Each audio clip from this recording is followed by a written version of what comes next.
Welcome to The Art of Being Unstoppable, the podcast where women from every walk of life come together to break barriers, embrace their power, and live life on their own terms. I'm your host, Vicki McDougall, and each week we explore inspiring stories, actionable strategies, and empowering conversations to help you step into your confidence, amplify your voice, and create a life without limits. No matter where you are on your journey, this is your space to grow, thrive, and become unstoppable. Welcome back, everyone, to another episode of The Art of Being Unstoppable. And today, our special guest is Sophia Reamsnyder. And I was very worried that I would not say your name right. I'm not going to lie. I had sweaty palms and everything. I was like, oh, please say it right. How are you today? It's so nice to see you again. I'm doing well. It's nice to see you too. It's a little windy here in Colorado, but good other than that. Is it? Yeah, we getting a rainstorm here, so you never know what the Right. weather's going to bring us, do you? Right? Oh, it's been crazy. It has. Well, I am so happy that you're here with us. We have so much to talk about today. When I first met you, we started to talk and then it just went bigger and bigger and bigger. And I'm like, girl, you are involved in so much stuff. You are a rock star. I tell you, I think it's wonderful because, it's like, I didn't really want to, but I did. And now look at me. So I would love for you to share a little bit about kind of the story that brought you to where you are today. Touching on, we talk about being unstoppable, and unstoppable isn't the push and the pull, it's the being, and you have really embraced that. So I would love for you to share a little bit about yourself. I really don't like to. I know you don't. I know you don't. The whole thing, and, I've realized that I have to get over that fear. That's something that is huge that I love to talk about is using fear as kind of a weapon to find something beautiful on the other side. And that's really kind of what I did with my life. I was, facing significant health challenges, quite a few years ago. Well, not even quite a few years ago. It's less than 4 years ago that this all Yeah. started. I went from, being a very active person to overnight being unable to walk for almost a year under my own assistance. I couldn't even put on my own clothing because my hands were so affected. I had skin just kind of peeling off my body. And through all of this, all I could think about was, man, I want to get healthy so I can go and make a difference someday. And then I realized I can't wait. I can't wait until I'm healthy because what happens if I don't get healthy? Yeah. Um, so when I got sick, I ended up taking a leave of absence from school, from our business, and I was out for about 3 or 4 months. And one day I was just kind of like, I need to finish this. I need to finish my school. I need to get this done so that we can move on with our lives, move on to the next step. And so for me, that was kind of my healing path is let's set a goal. What's going to be this week's goal? What's going to be this month's goal? What's going to be this year's goal? And I just kept setting little goals to do things. And one of them was to graduate from college. And so I did that all while being hospitalized on and off for significant periods of time. And we were trying to build a business. Um, we we started our business a week before the world shut down for COVID, So I and just I just want to I don't want to interrupt you, but I do want to. So 4 years ago was COVID. COVID Mhm. was that was when it was all beginning, and that's when you started getting sick. Yeah, So the world is shutting down. You're getting sick. You can't walk.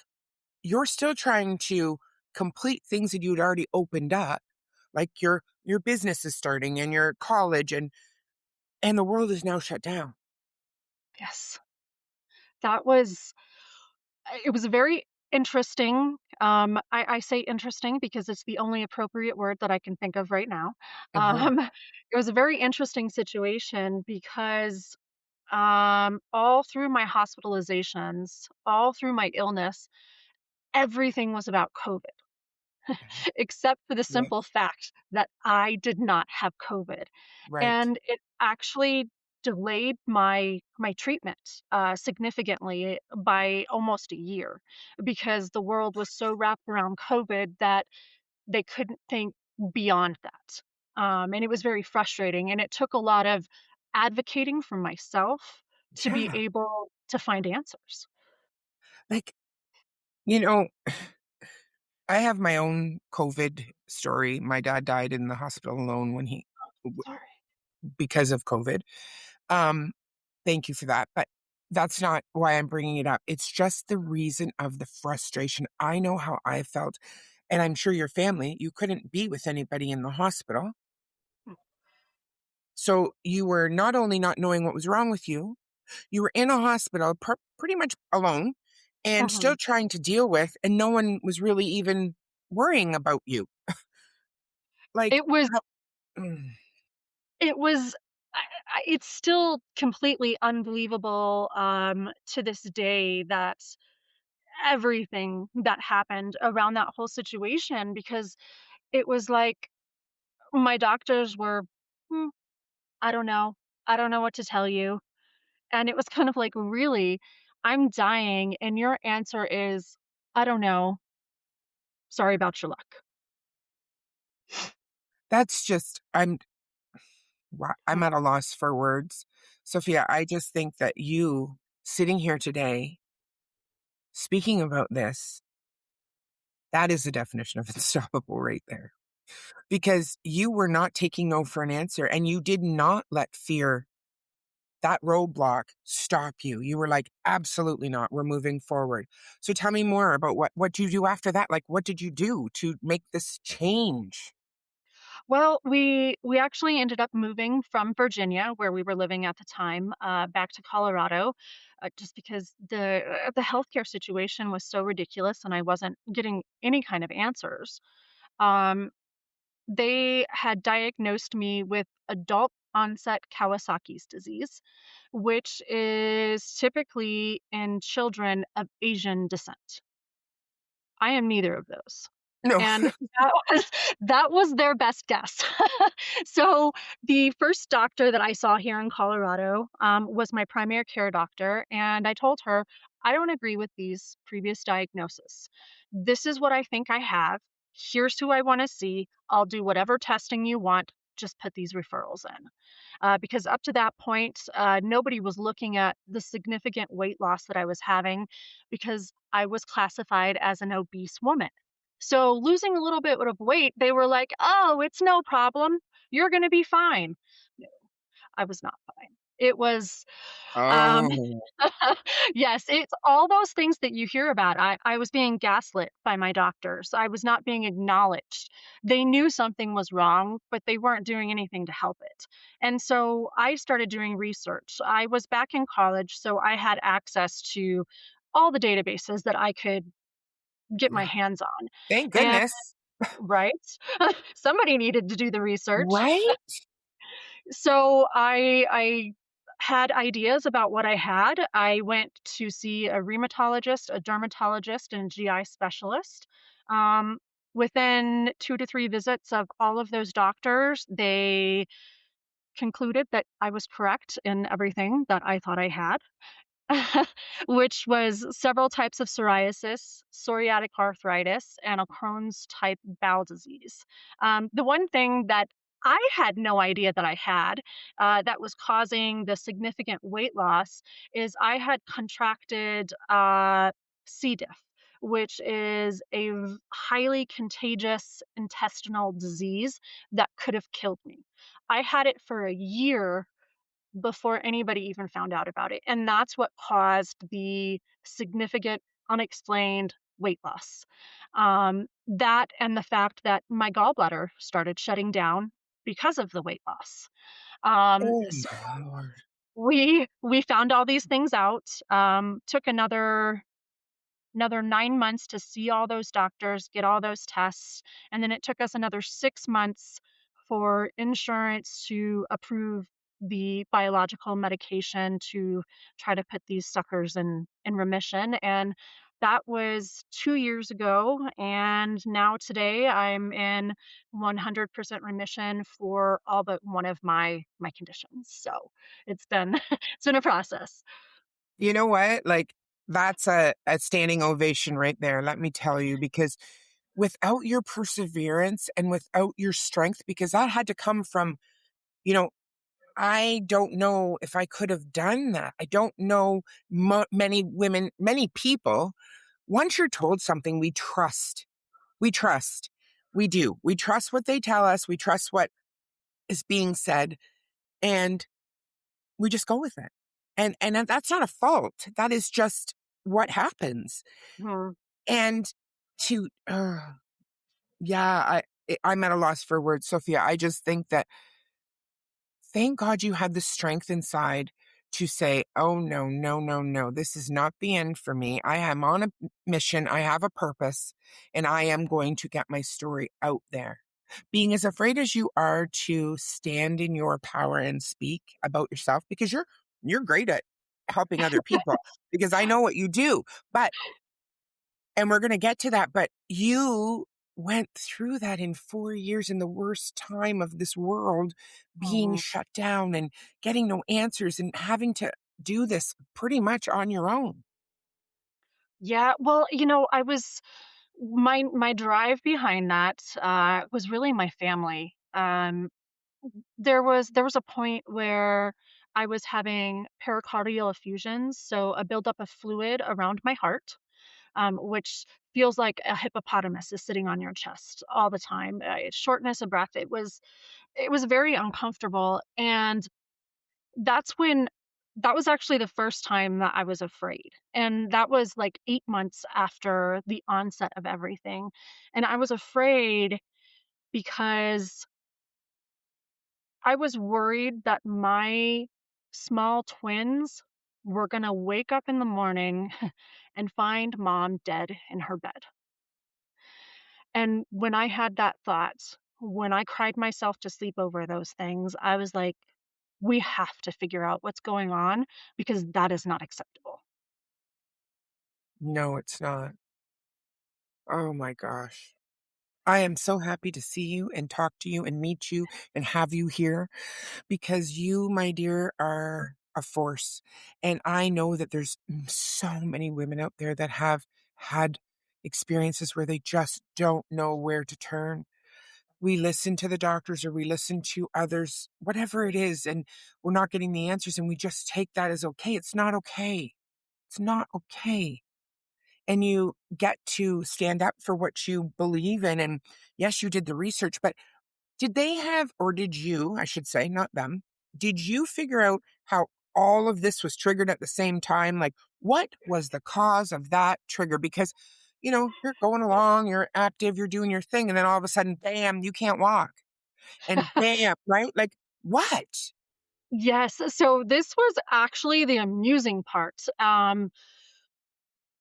The chain reaction that kind of started this was getting the COVID shot. That was the first thing. There has been a lot of research out there that it has impacted autoimmune conditions in a significant number of people. So that was my first clue. And my body had also been recovering from neck surgery. I had a couple vertebrae fused because I had started losing and lost feeling in my right arm, and I had started losing it in my left arm, and I was having debilitating headaches. But the surgery went great. I was feeling fantastic, better than I had in years. It was phenomenal. We went to the beach because we were still living in Virginia, and I spent just a little bit too much time in the sun. That's all it was. Um, I got some kind of heat stroke. I don't remember getting back to the hotel room. I've had to have my husband fill in the blanks many times. There's just a certain point of the day that I don't remember anything, and then I remember waking up the next day. When I woke up that next day, I felt like someone had poured lava in my throat. It hurt so bad. So on our way back from the beach, I went to the urgent care and they're like, "You have tonsillitis." I'm like, "Okay, no big deal." Like, no big deal, right? It's just tonsillitis. Well, upon my research, tonsillitis, strep throat, is a huge trigger for psoriasis and psoriatic arthritis. So, my connection is that tonsillitis that I had is what started all of this because within 48 hours, my hands started to peel. It looked like I had put them in some kind of chemical solution. And that's that's what it was. It was the tonsillitis that triggered it. And my daughter got sick with stroke with strep last year, and I ended up having an outbreak because I caught strep. And so it made me flare up. And Oh, so now I have to be really careful about not catching either one of those 2 things. hmm, So, very absolutely. interesting. Right? Why would you even think that those would be related either, right? Like, you Not wouldn't. at all. No, not unless you research diseases and you know that kind of stuff.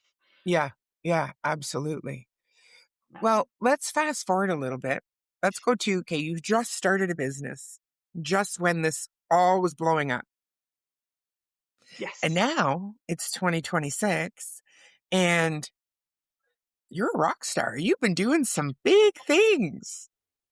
We've been And trying. you have. And you know what? Let's remember that this was a woman who was scared. She was afraid. You had your whole body was shutting down on you and you didn't know why and no one was helping. So in that fear, you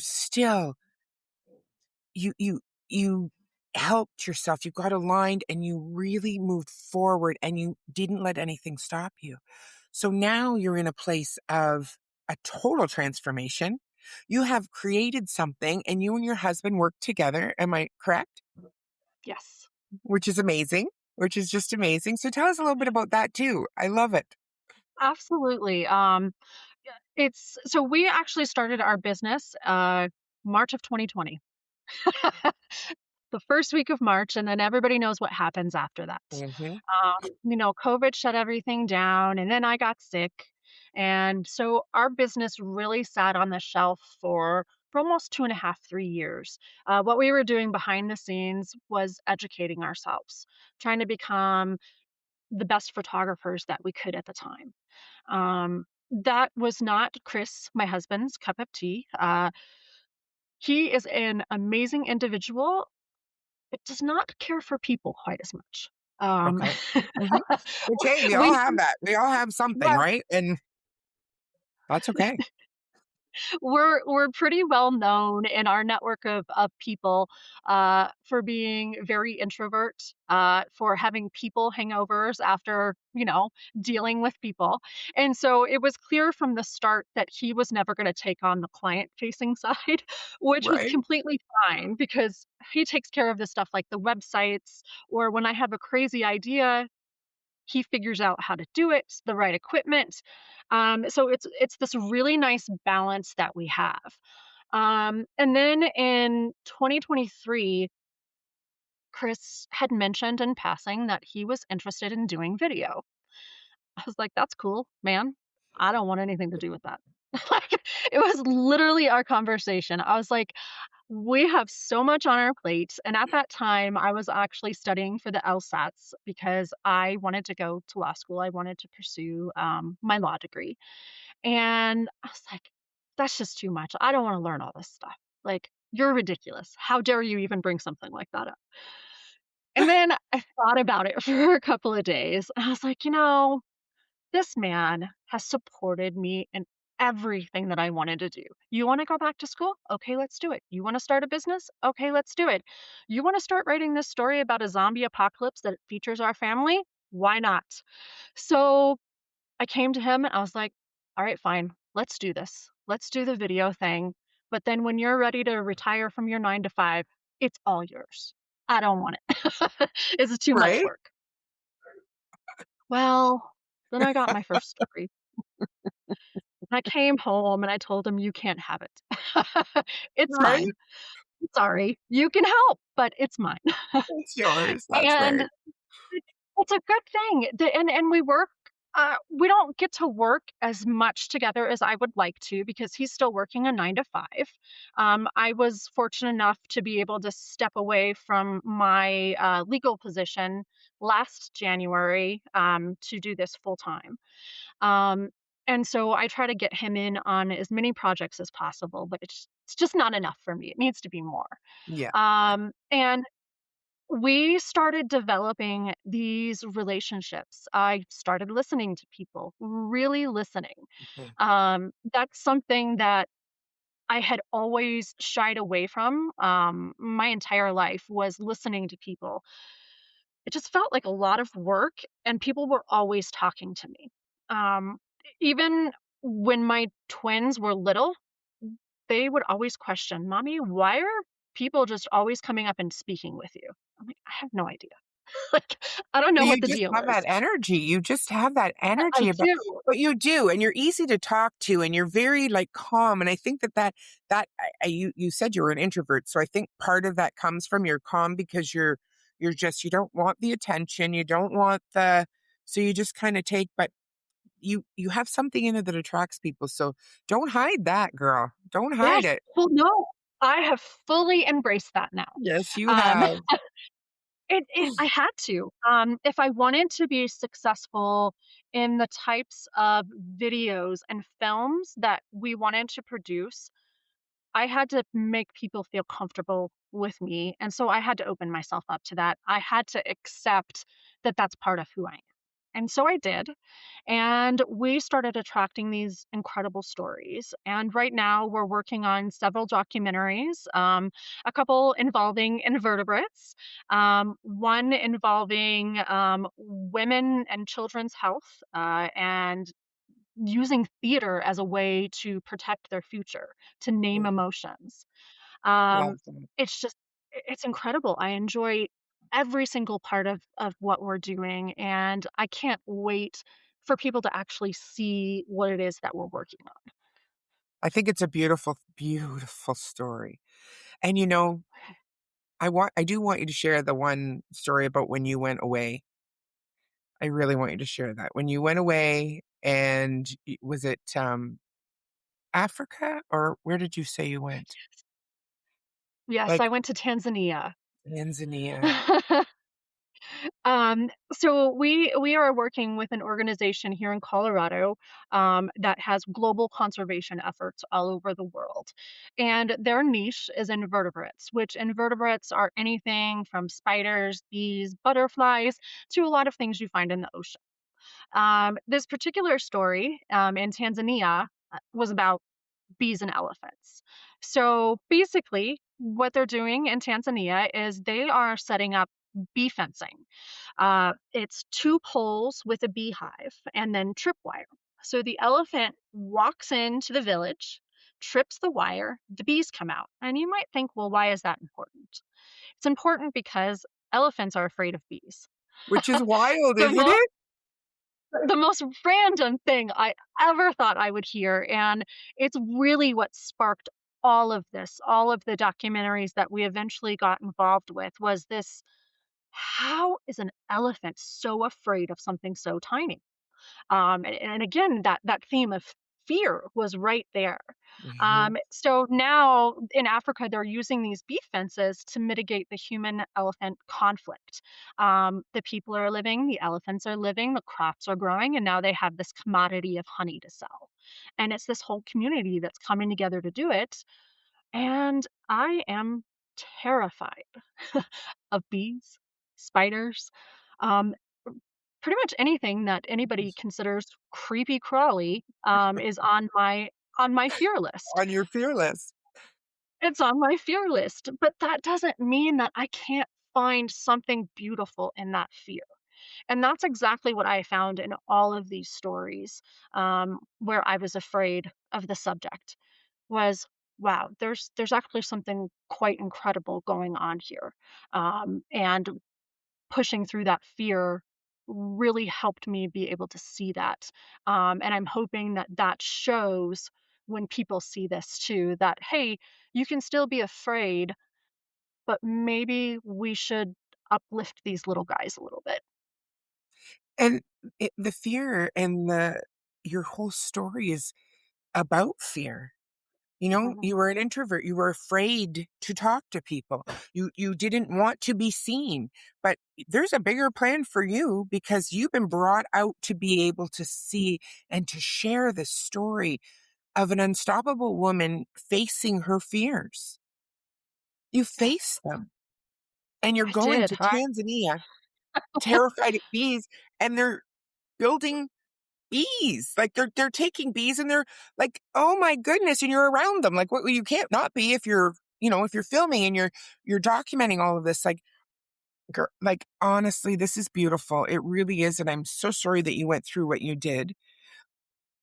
I do know that it made you stronger. And it, Mhm. like myself, it gave you a purpose. And I feel like when we go through something that's difficult, we have a choice. Do we go Mhm. through it and allow it to just be what it is, or do we go through it fighting and finding out what the purpose was? Why Yeah, is this happening? It's happening for a reason. We know that. Why is this happening?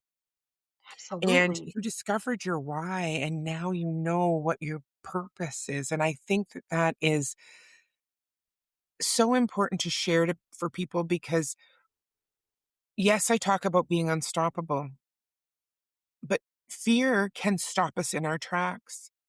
Guilt, shame, there's a lot of things.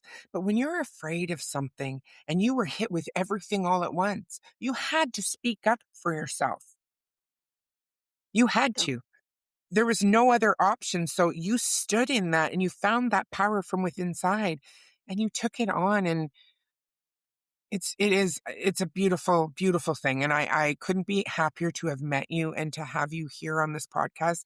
And I would love to have you back when you are showing off all of those documentaries so that we can share them with the world because, girl, you need to remember that you're making a difference, and that's what this is about.